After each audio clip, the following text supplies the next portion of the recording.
expected salary after graduation is around 18,000 to 20,000. Given bala nga amo na siya ang gina-expect nga salary from a teacher and with a minimum load ka senior high school and especially from a fresh grad. So that's my expectations with 18K to 20K, di ang range.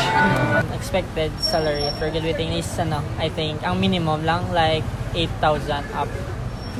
And why kay for sure ang subong if fresh graduate ka ng do gaga ko apply experience, so do okay naman na siya nga 8,000 after graduate ang imong salary sa obra. My expected salary will be around 15 to 25K.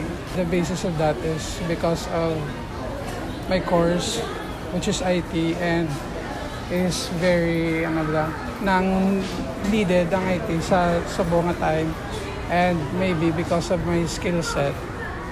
So na-conclude ko nga amo na ang salary.